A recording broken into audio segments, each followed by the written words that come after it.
está começando mais um programa Entre Amigos. É uma alegria estarmos com você novamente nessa sexta-feira. Nós estamos aqui hoje com o nosso grupo de adoradores para louvar e adorar o nome do Senhor. Nesse momento eu vou pedir para um dos adoradores fazer a oração inicial para começarmos o nosso período. Nosso Deus, nós te bendizemos, ó Pai, porque aqui estamos somente para adorar a Deus de todo o nosso coração. Meu Deus, mais um dia somos gratos pela morte do Teu Filho Jesus ali na cruz, pelas nossas vidas, vertendo aquele sangue tão precioso para, meu Deus, nos livrar, meu Deus, nos libertar de todo o pecado, ó Deus. Te bendizemos, Senhor, porque a cada dia o Senhor, meu Deus, tem nos abençoado, nada tem nos faltado e hoje estamos aqui mais um dia para aprender um pouco mais de Ti, para adorar mais a Ti, meu Deus, de todo o nosso coração, ó Deus. Te bendizemos por tudo, em nome de Jesus. Amém, Senhor. Agora nós vamos cantar alguns louvores. Acompanhe a letra que vai estar aqui na tela e cante junto com a gente.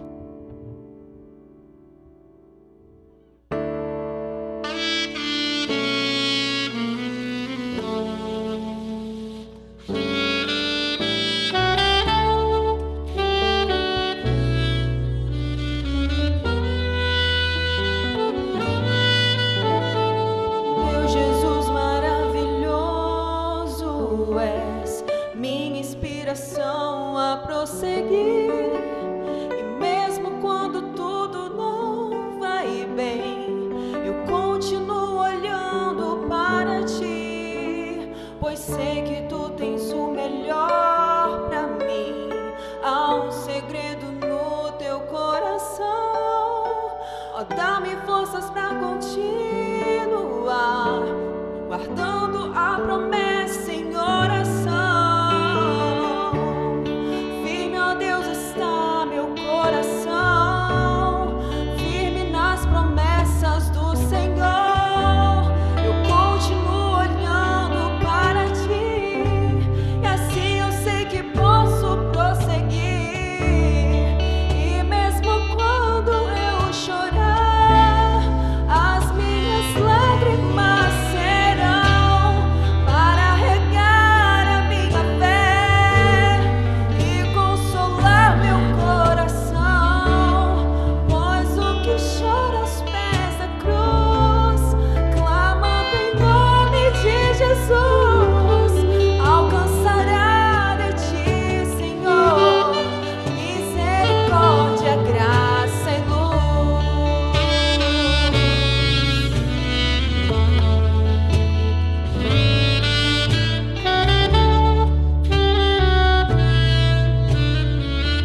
preciso enfrentar a estrada em solidão, e em você confiei quando vi. Irmão, chegarei e o temor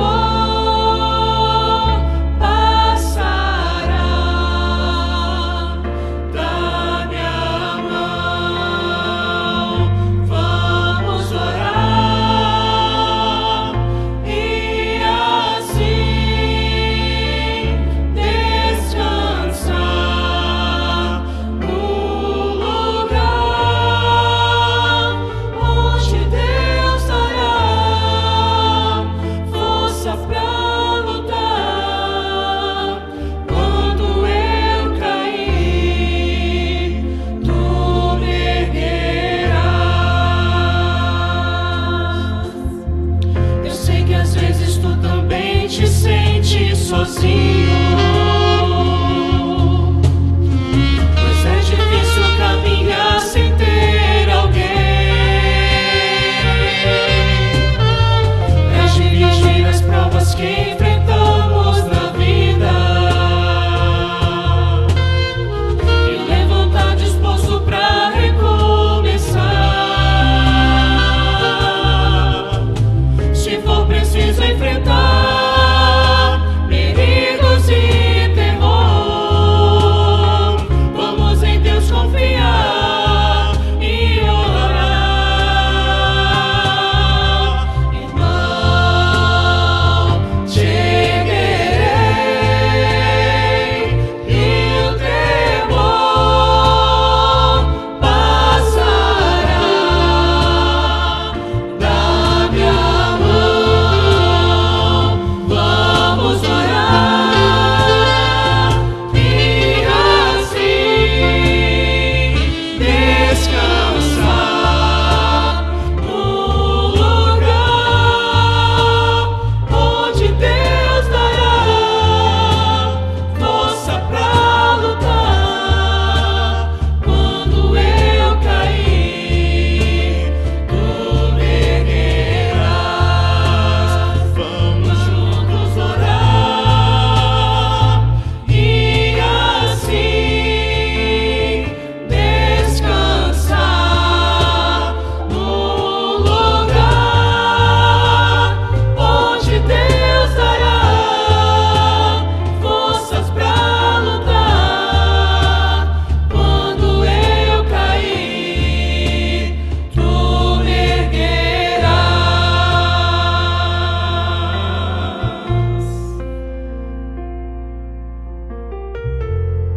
Irmãos, amigos, nós muitas vezes temos vivido momentos de dificuldade, momentos de tristeza, preocupação, mas a palavra que Jesus deu para nós foi: no mundo tereis aflições, mas tem de bom ânimo, porque eu venci o mundo.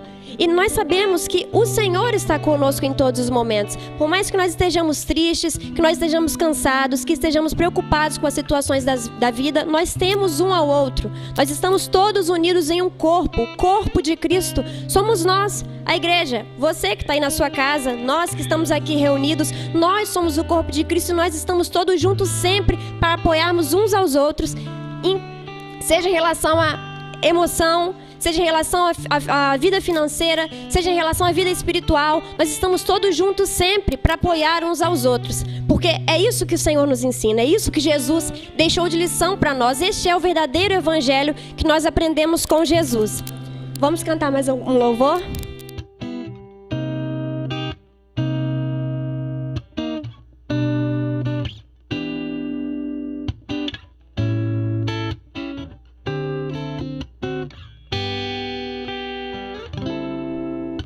O amigo que eu encontrei me surpreendeu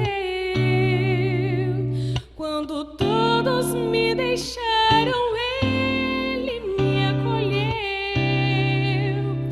e sarou minhas feridas, das algemas me livrou. Lhe falei do meu dilema e ele me escutou.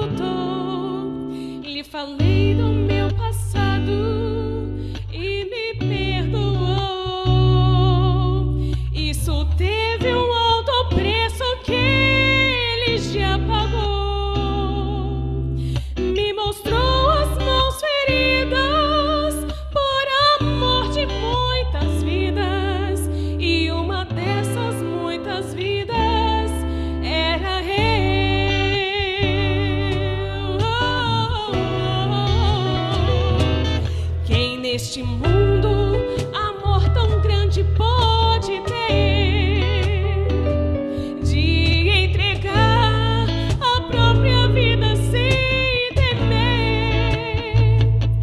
Quem já sentiu a dor de ser cravado em uma cruz, pagando pelos erros que não cometeu, e olhar nos olhos de quem tanto mal lhe fez, e sem ressentimento merecer o perdão. E quem pode ser melhor amigo que o Senhor, que pelo século a própria vida renunciou? E quem pode ser melhor amigo que o Senhor, que pelo século a própria vida renunciou?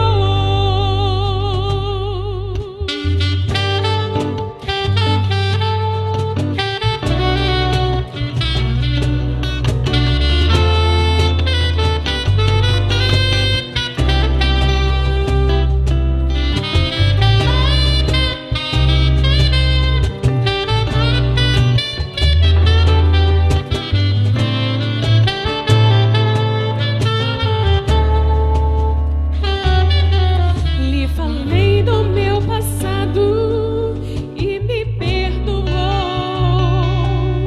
Isso teve um alto preço que ele já pagou lá na cruz. Me mostrou as mãos feridas por amor de muitas vidas, e uma dessas muitas vidas era eu.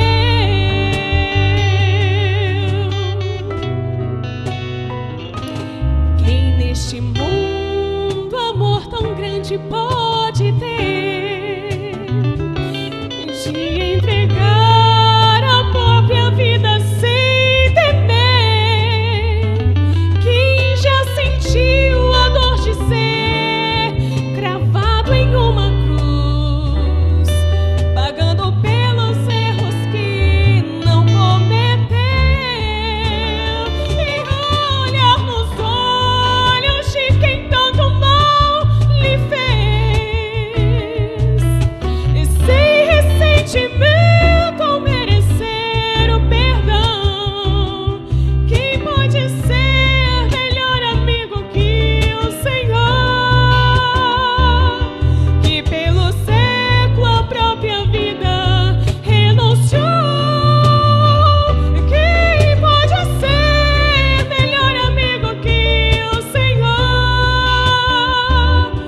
que pelo século a própria vida renunciou?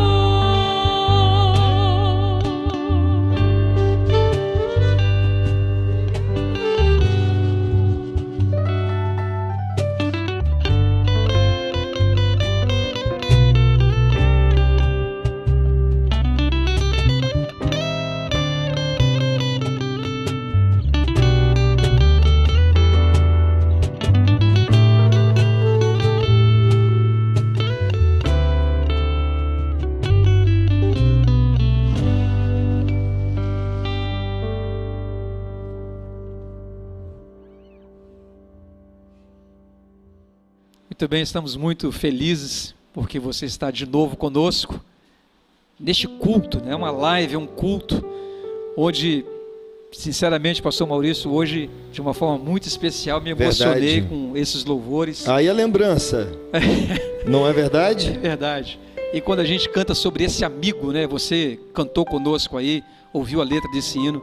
Quando nós cantamos sobre esse amigo, nos comove, porque é o amigo que nós encontramos ou que nos encontrou, nos compreendeu. E a letra diz assim, pastor Maurício: quando todos me deixaram, ele me acolheu. Ainda Aleluia. que meu pai e minha mãe me desamparem, diz o salmista, o Senhor me recolherá. Aleluia. Você hoje está se encontrando com esse amigo, que não é o pastor Maurício ou o pastor Jordil, até o Senhor Jesus que está presente conosco, presente com você aí. Quero te lembrar que se você ainda não deu um like, dá o like nessa live, estou roubando aqui a fala do pastor Maurício, dê um like, porque, como nós sabemos, o YouTube usa a métrica, né, essas métricas de like, de visualizações, para recomendar o vídeo a pessoas que procuram conteúdos como esse. Então elas vão chegar a esse mesmo conteúdo, né, pastor Maurício? Como você chegou a convite ou porque ouviu, outras pessoas terão a mesma oportunidade. Nós estamos aqui dando continuidade hoje à reflexão da palavra na narrativa feita por Mateus, lá no Evangelho de Mateus, na narrativa feita por ele a respeito do ministério de Jesus, como ele começou esse ministério. Nós iniciamos, você está lembrado, e se você porventura está aqui pela primeira vez, recomendo que você olhe lá no nosso canal, lá em www.canal.entreamigos.tv. Entre lá, as lives anteriores estão gravadas, e você vai ver que a primeira, lá do dia 10 de julho, vamos começar por essa, onde nós começamos a falar lá no Sermão do Monte, um pouquinho antes do Sermão do Monte, e a partir dali então, seguimos a narrativa de Mateus, e fomos mostrando que Jesus, depois dessa mensagem pregada lá no monte, foram 3 capítulos praticamente de mensagem de Jesus, nós mostramos que ele, ao descer do monte, então, ele vem na estrada da vida, na sua caminhada, nessa narrativa de Mateus, pondo em prática aquilo que é o evangelho pregado por ele e agora vivido na prática. E na sequência desses feitos dele, desses milagres, dessas conversas que ele tem ao longo da sua trajetória, da sua caminhada, em cada um desses pontos, nós fomos trazendo aqui algumas reflexões. Na semana passada, por exemplo, nós refletimos sobre quando Jesus decidiu ir para o outro lado do mar da Galileia, lá em Mateus 8, você já pode ir abrindo aí, que o pastor Maurício vai começar falando sobre isso. Então nós falamos na semana passada que Jesus decidiu ir para o outro lado do mar da Galileia, quando uma multidão afluiu em torno dele, e ele decidiu deixar aquela multidão e ir para o outro lado do mar da Galileia, ou do lago de Genezaré, porque lá do outro lado ele tinha um objetivo, que era salvar alguém, que era libertar alguém que lá estava. Então na semana passada falamos sobre isso, quando alguém disse que queria seguir a Jesus, e aí falamos sobre esse assunto. Jesus deixa então essa multidão e agora vai atravessar para o outro lado, e nessa travessia do mar da Galileia acontecem alguns eventos sobre os quais, pastor Maurício, nós vamos falar hoje. Portanto, quero, sem mais delongas aqui, passar a palavra ao pastor Maurício. Ele vai dar o endereço certinho do Evangelho de Mateus, no capítulo 8, vai dizer o versículo, e você vai acompanhar conosco e vai ser edificado hoje mais uma vez. Meus amigos, irmãos, satisfação tê-los aqui conosco no nosso canal mais uma vez. E como o pastor Jordilto já disse, é uma alegria imensa ter cada um de vocês aqui no canal, participando de tudo que nós temos falado nas últimas semanas. E é importante dizer, irmãos, antes de nós entrarmos aqui no texto bíblico e juntos desenvolvermos aqui um pensamento, uma compreensão, é importante dizer que tudo isso que a gente tem falado aqui, a partir do Evangelho de Cristo, só vai fazer sentido na sua vida se você começar a colocar isso em prática. E como vocês já perceberam, na própria história contada por Mateus a respeito do ministério de Jesus e a respeito do reino, algumas pessoas, personagens aqui da história, por exemplo, o pastor Jordilto, aquele escriba, à medida que ele foi ouvindo o evangelho, ele foi conhecendo e vendo na prática o que era o reino, o evangelho de Cristo, aquele homem tomou uma decisão de seguir a Cristo, né? Então só vai fazer sentido se depois de ouvir o que está sendo narrado aqui por Mateus e nós estamos pregando, se você tomar a decisão de viver este evangelho, que na verdade é o que a gente tem feito aqui, né, pastor Jordilto? É verdade. É curioso que, falando desse escriba, está na live da semana passada, você pode entrar lá e conferir, porque nós falamos muito sobre isso na semana passada, e vamos na sequência hoje falar dessa travessia do mar da Galileia. Mas, pastor Maurício, é curioso que lá esse escriba disse que ia seguir Jesus por onde quer que ele fosse. Sendo escriba, isso era uma decisão radical para ele. Totalmente. Porque ele fazia parte de uma estrutura religiosa muito forte, e ele, como escriba, como copista, ele devia ter muitos escritos, muitos livros, e não era um livro como esse que você tem aí na sua mão. Imaginem quantos anos aquele homem já não seguia a religião judaica, né? E era certamente alguém muito íntimo do que fazia, né? Exatamente. Para ele ir atrás de Jesus, ou ele ia ter que largar aqueles livros todos, porque levar junto não ia ser possível. Então, nessa decisão dele já está implícita aí a decisão de abandonar tudo que ele viveu antes por causa de Jesus.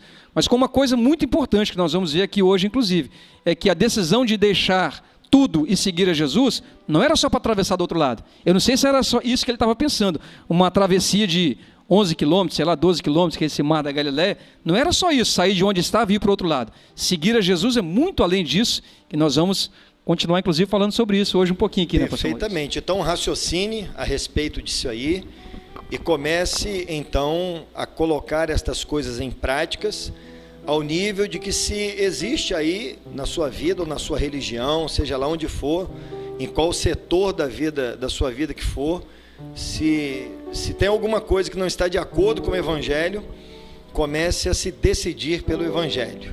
Tudo bem? Então vamos lá, vamos prosseguir nessa nossa narrativa de Mateus.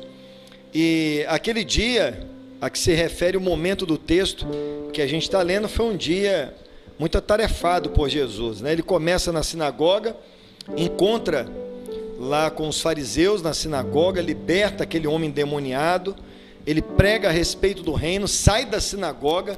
Percebam, irmãos, que tudo aconteceu num único dia. Sai da sinagoga, entra na casa de Pedro, cura a sogra de Pedro, aquela senhora curada, então começa a servir Jesus, e no final da tarde ele se encontra com uma multidão de pessoas, alguns estavam enfermos, endemoniados, ele liberta, cura todo mundo, e ele sai da casa de Pedro, e algumas pessoas decidem seguir a Jesus, e agora é onde nós vamos ler, ele vai atravessar ali o mar da Galileia, em direção a um outro país, e esta é a narrativa de Mateus. Então, abra aí a sua Bíblia, no Evangelho de Cristo, segundo Mateus, capítulo 8, verso 23.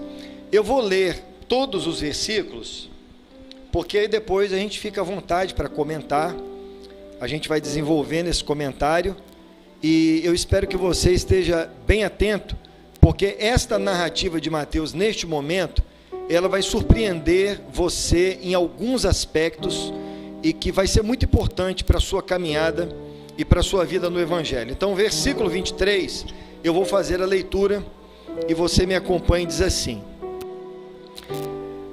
Então, entrando ele no barco, seus discípulos o seguiram, e eis que sobreveio no mar uma grande tempestade, de sorte que o barco era varrido pelas ondas. Entretanto, naquele momento, Jesus dormia dentro daquele barco, mas os discípulos vieram acordá-lo, clamando e dizendo: Senhor, salva-nos, estamos perecendo. Então Jesus perguntou aos discípulos: por que sois assim tão medrosos ou tão tímidos, homens de pequena fé? E levantando-se, porque ele estava deitado, dormindo, repreendeu os ventos e o mar, e naquele momento fez-se grande bonança, e maravilharam-se os homens, aqueles discípulos que estavam no barco, dizendo: quem é este que até os ventos e o mar lhe obedece? Muito bem, irmãos amigos, esta declaração de Mateus, a princípio, ela parece ser contraditória, porque eu não sei se vocês perceberam aqui na minha leitura, eu creio que sim. Jesus estava descansando, Jesus estava dormindo dentro do barco, e como eu já disse aqui, era a trajetória de um dia.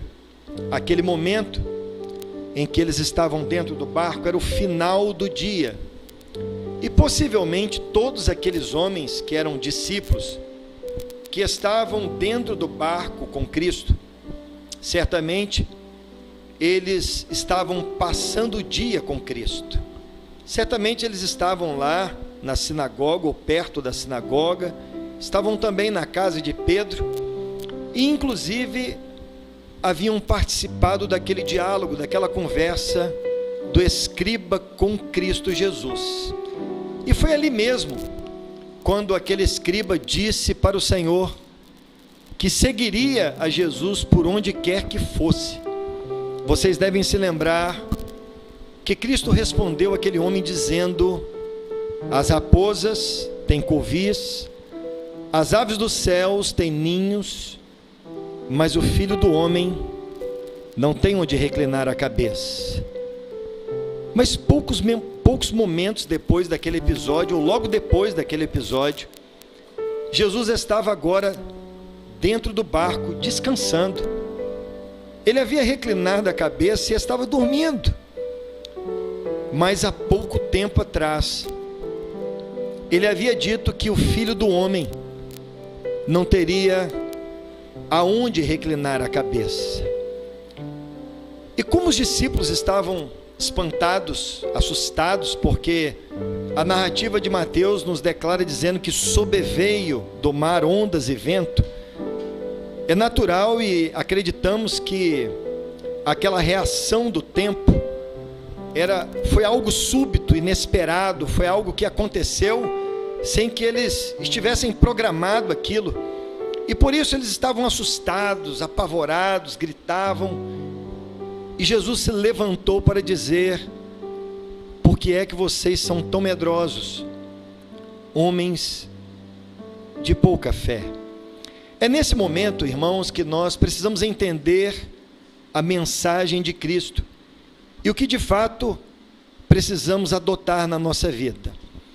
A verdade é que o Evangelho de Cristo, ou o reino dele, só é possível no Evangelho e no reino descansar se nós tivermos ingresso, entrada neste Evangelho através da fé.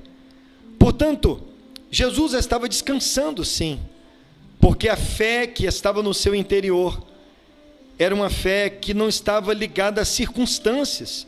Por isso, soprava, ventava, as ondas cresciam, mas ele descansava, porque o Evangelho de Cristo, este Evangelho que tivemos ingresso nele pela fé, ele permite sim, que nós vivamos em paz, que nós possamos ser capazes de viver em paz e descansar mesmo quando o cenário do lado de fora, e digo do lado de fora porque o que o Evangelho produz, a paz que o Evangelho produz, ele produz dentro do homem. E por isso, irmãos, Jesus descansava. E naturalmente, quando Jesus conversou com aquele escriba, pastor Jordilton, a respeito de não ter aonde reclinar a cabeça, aquela declaração de Jesus estava relacionada com a vida do escriba, com a sua prática religiosa. Porque percebam uma coisa, e é importante voltarmos os olhos para isso: a religião, e principalmente a religião dos judeus naquele dia, a que pertencia aquele escriba, eles estavam acostumados a exercitar a fé naquilo que era aparente, pastor Jordilton. Por isso a religião, ela tinha templo, tinha tabernáculo, ela tinha bacia, tinha sacerdote. O sacerdote precisava usar roupas para ministrar. Por isso, a crença daqueles homens estava fundamentada naquilo que era aparente. E naquilo que é aparente, pastor Jordilton, aquilo que é concreto, que é palpável, né? Que você pode pegar, pode ver. Isso, aquilo que é palpável, é aparente. O Filho do Homem não tem onde reclinar a cabeça. Porque a fé, pastor Jordilton, é o firme fundamento daquilo que não se vê. Por isso, o descansar não podia estar relacionado ao que o escriba conhecia. E por isso Jesus foi falar de raposas que possuem covis, de aves que possuem ninhos. Certamente, covis e ninhos são lugares onde raposas e aves descansam. No entanto, o Evangelho de Cristo não pode estar relacionado com nada que é palpável, com nada que é aparente.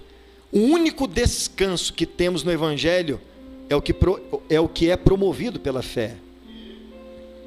Exatamente, pro lado de dentro, né? Não tem nada de aparente nisso. Nada de aparente. Mas eu gostaria, pastor Maurício, de fazer um passo atrás para compreender por que de repente agora Jesus chama esses discípulos e tem essa tempestade e essa aflição toda.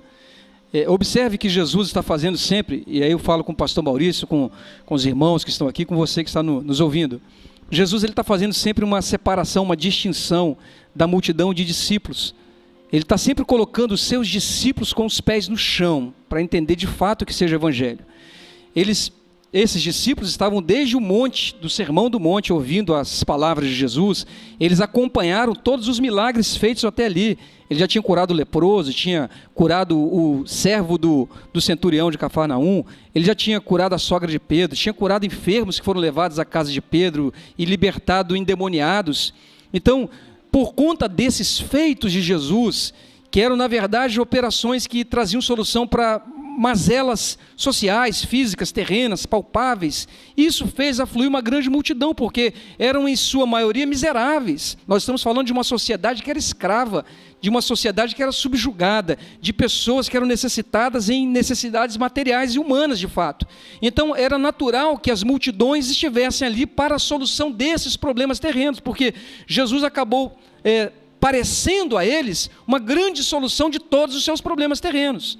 E Jesus, portanto, agora chama os seus discípulos para atravessar o mar, e não a multidão, ele deixa a multidão e chama os seus discípulos. Aliás, isso por si só já parece uma contradição, porque se Jesus quisesse fundar uma religião, estava ali um prato cheio, porque tinha uma multidão toda em torno dele, ele estava fazendo milagres, era só fazer uma construção, colocar uma placa e encher de gente. Não era esse o interesse de Jesus. Ele não queria uma multidão para encher um lugar, encher um templo, ele queria discípulos. Ele queria gente consciente do que fosse o Evangelho. E agora ele chama esses discípulos para atravessar o mar da Galileia, pastor Maurício, para mostrar a eles que o Evangelho não é esse oba-oba, simplesmente. O Evangelho não é só esses benefícios materiais, pode ser que eles aconteçam, mas o Evangelho é vivido na vida com as circunstâncias que a vida impõe naturalmente àquele que é crente, àquele que não é crente, àquele que é ateu ou que crê, não faz a menor diferença, aquele que é branco, aquele que é negro, aquele que é rico, que é pobre, a vida vai impor circunstâncias adversas e boas para todos. Portanto, ele chama esses discípulos para colocar o pé deles na realidade da vida e da existência, mesmo sendo discípulos de Cristo. E aí agora eles vão atravessar o mar da Galileia e de repente vem uma grande tempestade. De repente o barco está sendo açoitado por ondas, eles estão todos com medo de perecer e de morrer. E o pior de tudo na concepção deles é que Jesus, que estava fazendo tanta coisa, agora está dormindo. Parece que não está nem aí para a aflição deles. Jesus queria exatamente colocar esse filtro, essa consciência de que servir a Ele, ser discípulo dEle, caminhar com Cristo e viver no Evangelho, não é só uma vida de milagres, não é só prosperidade como muitos pregam. Não é isso. Você vai sofrer as tempestades e as intempéries da vida, e haverão momentos, pastor Maurício, em que vai parecer que ele está dormindo no seu barco, parece que ele não está te ouvindo, parece que ele esqueceu de você, parece que o céu fez silêncio por meia hora, como está lá no Apocalipse. Então é nessa hora que o Evangelho de fato e a fé de fato vai se manifestar, que é isso que o pastor Maurício está dizendo, é nessa hora que vai se manifestar, porque nesses momentos você não tem nenhuma concreção, nada palpável para pegar, estava no meio do mar, não tinha nada, não tinha um templo, não tinha um púlpito, não tinha um sacerdote, não tinha uma Bíblia para abrir para ver o que é que Deus fala, não tinha nada disso, concreção nenhuma. Agora era de fato o exercício da fé na vida daquele que serve a Jesus com os pés no chão da vida, para saber que mesmo sendo crente, você vai enfrentar tempestades. Mesmo sendo crente, mesmo servindo a Deus, vai parecer que ele está dormindo, mas ele está no barco. O que acontece quando não se entende isso, irmãos e amigos, é que as pessoas começam a procurar o milagre, pastor Jordilto, do lado de fora. O milagre sempre vai estar naquilo que é visível e palpável. Quando na verdade o grande milagre acontece dentro do homem. Porque imaginem, irmãos, que em se instalando o Evangelho dentro de você, o Evangelho de Cristo, o reino dele instalado dentro de você, as coisas que acontecem do lado de fora, elas são periféricas, elas não são tão importantes. De maneira que mesmo no meio de uma tempestade, aquele cujo interior é a sede do Evangelho, ele dorme, ele descansa, porque ele sabe que nada pode, de maneira nenhuma, afastá-lo ou arrancá-lo do Evangelho de Cristo. Ou seja, no Evangelho de Cristo, é possível a tempestade, mas mesmo em ela acontecendo, é possível também você descansar na tempestade. Descansar. Então veja uma coisa, nesse momento em que, pela insistência dos discípulos, Jesus percebe a imaturidade dos discípulos. Ora, nós estamos falando de homens que vinham caminhando com ele já há alguns dias, mas especialmente naquele dia, eles tinham presenciado muitas coisas, mas eram homens imaturos, medrosos, tímidos. Escute aqui, quanto tempo você caminha com Cristo?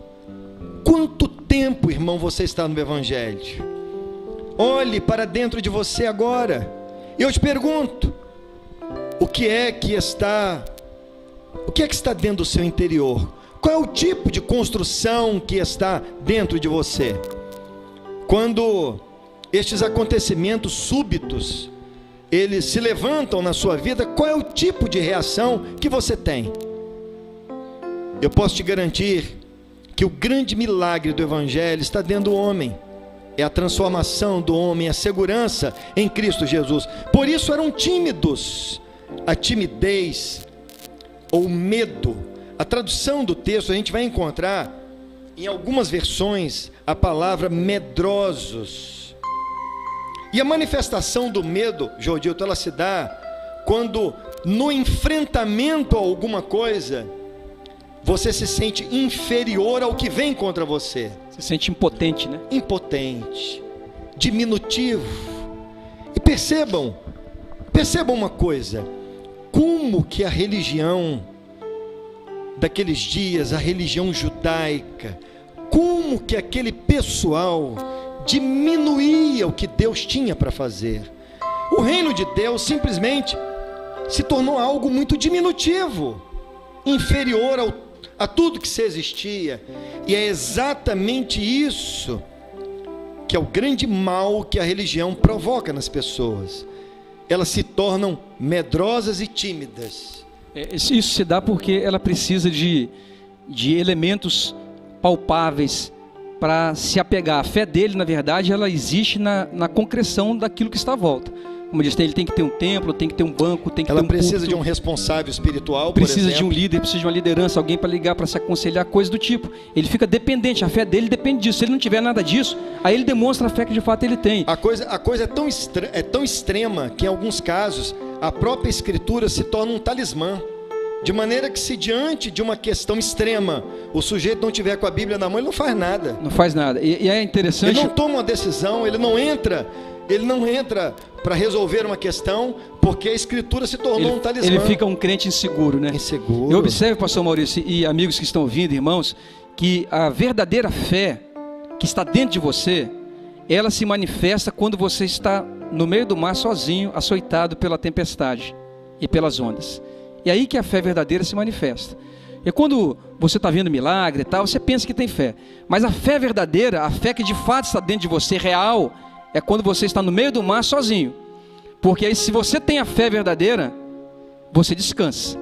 Mas se você não tem a fé verdadeira, sente falta de todos os elementos, não tem ninguém, não tem pastor para te ajudar, não tem Bíblia para você ler, não tem tempo para você ir, parece que o céu está em silêncio, é aí que a verdadeira fé vai se manifestar, ou vai se manifestar no sentido que vai se revelar qual é a fé que você tem. Portanto, se você sozinho no meio do oceano, no meio do mar, no meio da tempestade, se você consegue descansar, você encontrou a fé verdadeira, porque o descanso de Jesus, ele disse, o Filho do Homem não tem onde reclinar a sua cabeça. Mas ele reclinou a cabeça no barco. Ele não tem onde reclinar a cabeça para descansar, porque Jesus descansa em qualquer lugar, porque ele é Senhor de tudo. Então quando você entende o Evangelho, você descansa em qualquer lugar. E aí você vai saber que fé você tem é na adversidade. Me permita desenvolver alguma coisa a mais aqui, voltando um pouquinho atrás. Os covis das raposas, irmãos e pastor Jordilton, e as aves, ou melhor, os ninhos das aves, eles eram lugares de descanso. era onde as raposas e as aves, elas criavam as suas proles, né? E era o lugar de descanso. No entanto, naquele cenário descrito por Jesus, de raposa, ave, ninho, covil, o descanso não estava naquilo, porque trata-se, assim como já falamos, de coisas que são palpáveis e aparentes. E por isso, o Filho do Homem, que era ele mesmo, ele não tinha nada a ver com aquilo. E o que a gente percebe no desenvolvimento desta compreensão, a gente está conversando, a gente percebe que as religiões, elas se tornaram verdadeiros ninhos, aonde as suas proles são criadas ali dentro, e as pessoas se tornam diminutivas na fé. Por isso a expressão, Jordilton, homens de pequena fé, porque se limitava, né, ao ninho e ao covil. Olha bem, irmãos, céu e terra, irmãos, nesse olha ambiente bem, terreno. queridos irmãos, olha bem, dentro desse cenário de raposa e ave, de covil e ninho, a religião cria sua prole, ela cria os seus. Olha para isso, querido. E as pessoas se tornam homens de pequena fé. É uma fé diminutiva. É a fé no ninho e a fé no covil. Ou seja, é a fé na estrutura. Se você tem uma grande estrutura, você tem uma grande igreja, ou um número de igrejas e sacerdotes e tal, aí você tem a sensação de segurança, porque você se abriga nisso. Mas quando essas coisas faltam, é que a verdadeira fé se manifesta, porque a fé, na verdade, não é em coisas, não é em ninhos, não é em placas, não é em CNPJs. Isso leva a pessoa, às vezes, pastor Maurício, a cultuar a própria placa e o próprio ninho. Está cheio de gente no evangelho cultuando o ninho no qual ele está, porque ele fez da religião dele, da denominação dele, um ninho, e ele não tem fé nenhuma em Cristo. Tem fé no ninho. Ele tem fé no ninho. E ou não no é, covil. E não é o leite, né? O leite ninho. Não. É o ambiente que ele encontrou para se abrigar e colocar a sua família ali. Ele crê naquilo, de forma que ele treme então somente pensar de sair daquele ninho, porque ele crê que a fé está ali, sono, que a salvação está ali naquele ninho. Se sente indigno, enfim. Isso é uma série de coisas que elas vão se sucedendo na vida do homem de pequena fé. E vejam, irmãos, que Cristo levantou e deu uma ordem simples. O exemplo da fé era Cristo. Ele é o autor da fé. A fé é gerada pela palavra de Cristo. Então ele levanta, ele dá uma ordem e resolve. Os ventos param de soprar, as ondas se aquietam, resolve. Nós não estamos dizendo aqui que você tem que sair por aí dando ordem, porque pode ser que isso não vai acontecer. Mas a verdade é que o homem cujo evangelho se instalou dentro dele, ele está para além disso. Ele está para além disso. Pode ser que você dê uma ordem e continue as lutas, porque vamos interpretar ventos e ondas aqui como situações extremas da vida. Pode ser que você dê uma ordem e você continue desempregado, você continue com problemas no lar, problemas de saúde, enfim, quantos problemas existem. Mas a verdade, irmão, querido amigo, é que se o evangelho está instalado dentro de você, e você é um homem cheio de fé, porque o evangelho está dentro de você, você está para além disso. Ou seja, pode continuar soprando, pode continuar as ondas se levantando, você vai estar de pé como Cristo estava. E é curioso como quando veio a tempestade, Jesus estava lá descansando. Imagine, é o mesmo cenário, o mesmo ambiente, Jesus dormindo, descansando, e os discípulos aflitos. E aí eles se incomodam de tal forma, eles estão com tanto medo, a fé é tão diminutiva que agora não tinha onde se agarrar, está no meio do mar. Aí eles vão a Jesus e despertam Jesus, dizendo: Senhor, socorre-nos, estamos perecendo. Nos outros evangelhos a expressão é assim: não se te dá que perecemos. Você não está vendo que nós estamos aqui? Jesus estava lá dormindo. Chamaram a atenção de Cristo. Chamaram a atenção de Cristo. Vai despertar, você não está vendo a gente aqui? Então, esse tipo de fé, de compreensão, é que leva as pessoas, na hora do desespero, a fazer as reivindicações a Ele. Você não está vendo a gente aqui? Somos seus servos. Estamos te servindo, o que Deus permitiu isso? Esse tipo de compreensão, quando parece que Ele está dormindo, quando parece que o céu está em silêncio, é que denota de fato qual é a fé que você tem. Porque Jesus estava dormindo, estava descansando, mas Ele estava ali. A fé madura, consciente do Evangelho é essa que te leva, mesmo em meio à adversidade, a ter a certeza de que Ele está com você. E Ele, pastor Maurício, Ele tem poder para repreender, inclusive vento e tempestade, onda, Porque a Bíblia diz que Ele criou todas as coisas com a sua palavra e sustenta todo o universo com a palavra do seu poder. Aleluia. É esse o Jesus a quem você serve. Você não serve a um ninho, meu irmão. Que beleza. Você não serve a um covil. Que você bonito. serve a Cristo. A sua fé, ou seja, fé, Aleluia. confiança, a sua confiança nele pode ser em qualquer coisa relacionada a essa vida, porque Ele te operou em sua vida, operou em seu favor, para muito além dessa vida. Porque além dele te abençoar nessa vida, ele já fez aquilo que há de mais importante na nossa existência, que foi nos reconciliar com Deus para outra vida. Então, se aquele que nem mesmo ao seu filho poupou, diz a Bíblia, antes nos entregou com ele todas as coisas, como também não nos dará tudo. Tudo. Então você está preocupado com vento e com tempestade, ele pode só com uma palavra dizer: cala-te, aquieta-te, e de repente tudo passou. Bom, e aí eu quero agora caminhar para esse encerramento. E não quer dizer que outras coisas não possam ser ditas, e até pelos irmãos do louvor, quem sabe.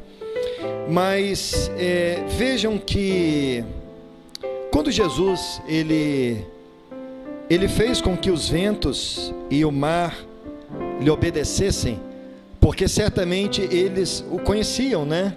Todas as coisas foram criadas pela palavra do seu poder. Então ventos e mar conhecem a palavra, o verbo, a palavra dele, eles conhecem. No entanto, os discípulos não conheciam. A natureza conhecia a palavra do Criador, a palavra do seu poder. Mas os discípulos, irmãos, não conheciam Cristo, ao ponto de perguntarem: olha aí, quem é este?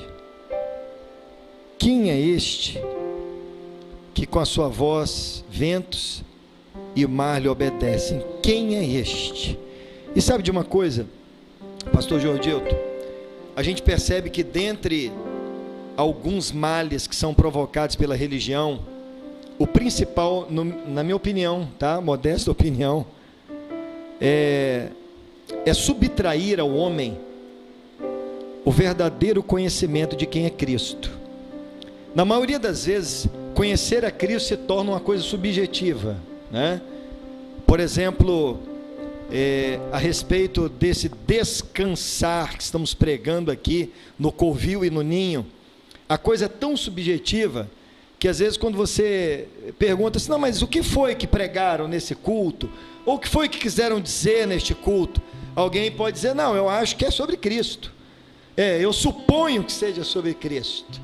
Então, na minha opinião, o grande mal que se pode fazer aos que estão lá, enclausurados no ninho ou no covil, é subtrair de você, ou de qualquer um, o verdadeiro conhecimento de quem é Cristo. De maneira que o sujeito passa por isso sem saber quem é Cristo. Quem é esse? Aonde Cristo está? Quem é você? E aí vale a gente perguntar. Pergunta para você aí, quem é Cristo? Você sabe quem é? Você tem esta convicção firme no seu interior? Este, na minha opinião, Jordilton, é o grande mal que a religião provoca nas pessoas. O problema, pastor Maurício, é que até ali, qual era o Cristo então que eles conheciam? Porque eles perguntam: quem é este? Mas qual era o este que eles conheciam? O este Jesus que eles conheciam era o que curava o leproso. O este que eles conheciam era o que curava o servo do centurião de Cafarnaum, o que curava a sogra de Pedro, era o que expulsava demônios, curava enfermidades, que tinha um sermão maravilhoso. Este eles conheciam, só esse. Esse que traz benefício, esse que prospera, esse que cura, esse que dá casa, comida e roupa lavada. É esse que muitos estão conhecendo. Agora, o Jesus que se manifesta ali é muito além disso, perceba. Ele tem poder sobre toda a criação. João, que era um discípulo, estava ali junto. E depois ele vai entender quem é esse Jesus e escreve no seu evangelho dizendo assim: no princípio era o verbo.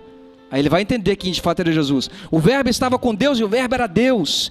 É João que estava aqui também, devia ter gritado junto com os outros: Senhor, socorre-nos, quem é este que até os ventos e o mar lhe obedecem? Devia estar, mas agora ele entendia que no princípio era o verbo.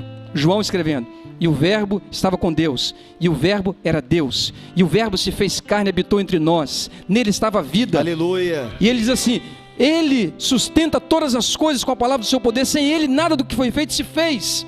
Ele vai compreender que quem estava ali no barquinho deles era esse homem Deus. Aleluia. Não era um curandeiro, Não era uma teologia da prosperidade, da batalha espiritual que expôs demônios, né? De milagre. Não era um milagreiro. Não. Quem estava ali era Deus. Deus. Jesus é Deus. Aleluia. É esse Jesus que está com você. Ele é Deus sobre tudo. A natureza, como o pastor Maurício disse, conhecia, e os discípulos não conheciam, e eu presumo que alguns que estão aqui também não conheçam. É esse Jesus, aleluia, que é esse verbo encarnado, esse Deus, aleluia, que está conosco, Emanuel, que ensinou, que viveu, que é aleluia, esse que nós estamos apresentando, é esse que o Evangelho apresenta, e é nesse que nós estamos crendo, aleluia, e anunciando todos os dias aqui. Bom, vamos cantar, né?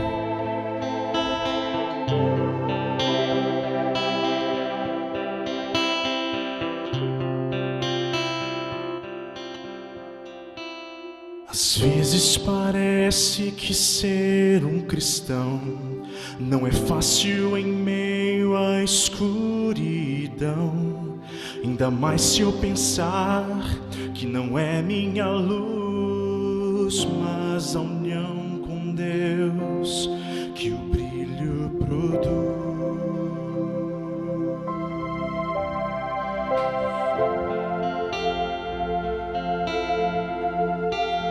Às vezes parece difícil entender que o cristão é exemplo mesmo sem o querer.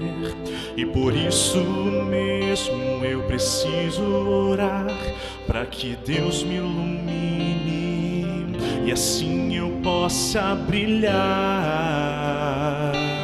Senhor, eu quero brilhar por Ti.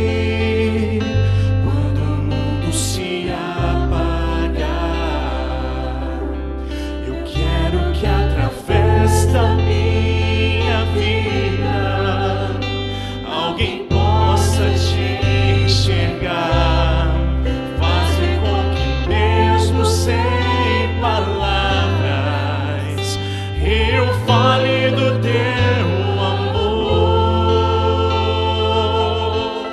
Eu quero brilhar por Ti, brilhar onde quer que for.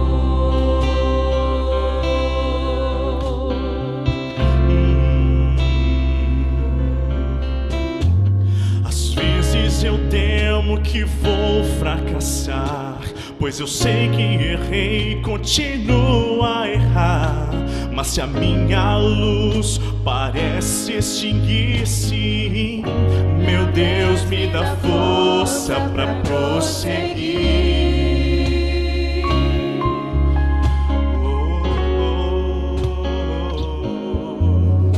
Não importa o quanto eu tente me esforçar, eu só posso vencer se Ele me ajudar.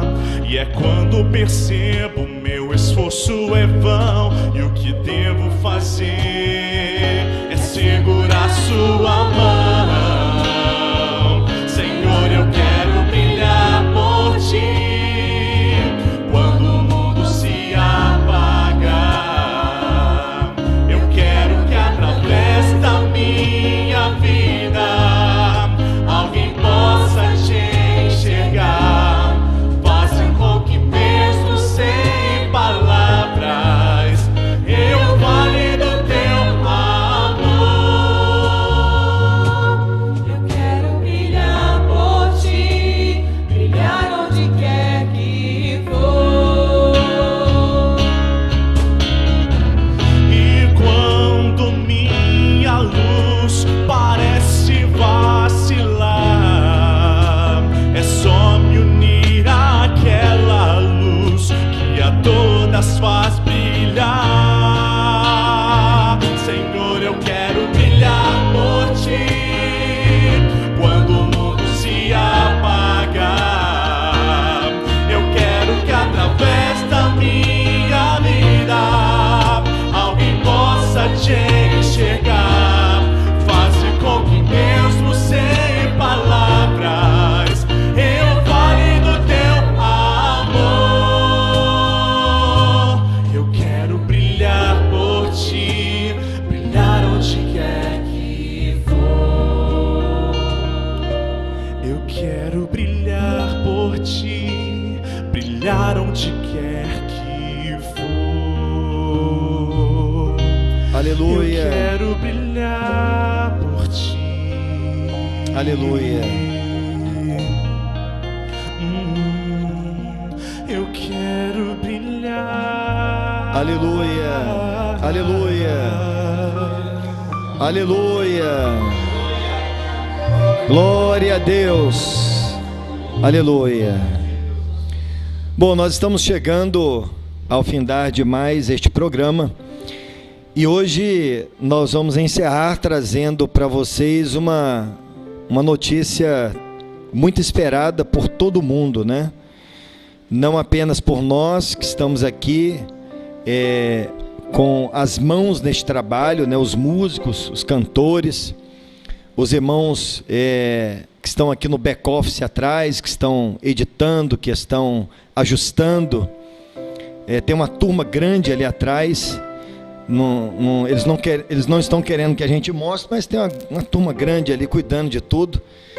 E a notícia é que no próximo sábado, não é amanhã não, próximo sábado, dia 26 de setembro, vai ser a inauguração da nossa igreja, a Igreja Cristã Comunidade da Graça. Aleluia, glorifica com a gente, aleluia. O endereço vai aparecer aqui na tela agora, em Vila Velha, no bairro Praia da Costa. Bom, está aqui o endereço, agora você já sabe onde é. E eu quero dizer a você, para que você diga à sua família, aos seus amigos, que nós procuramos fazer o melhor, entregamos todo o nosso amor, toda a nossa dedicação, para que exatamente tudo que você está ouvindo aqui nessa live, você gostou da live hoje? Você viu esses louvores um pouco mais antigos, esses louvores que falam ao coração, esta palavra clara, cristalina do Evangelho? Você gostou? Diz aí, digita aí, eu gostei. Vai, todo mundo, começa a digitar, eu gostei. Que nós vamos fazer esse vídeo explodir agora dentro do YouTube. Diga, eu gostei. Pois é.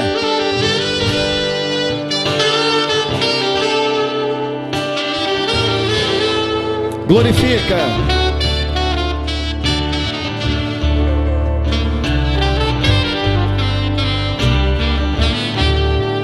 O mercado está vazio.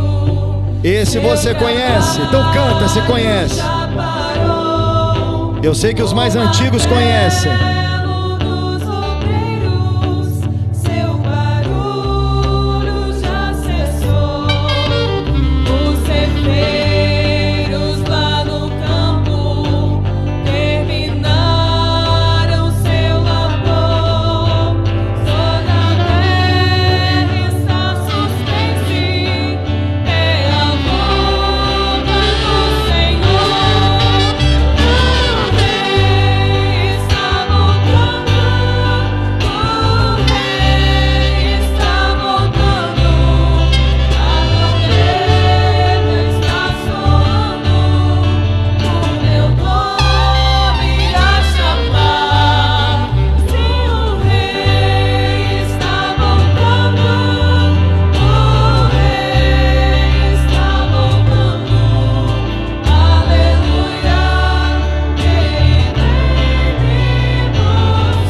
Aleluia.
Te esperamos lá no próximo sábado, dia 26. Põe na sua agenda e vem você e os seus amigos e a sua família, porque os seus amigos são nossos amigos, sua família é nossa família.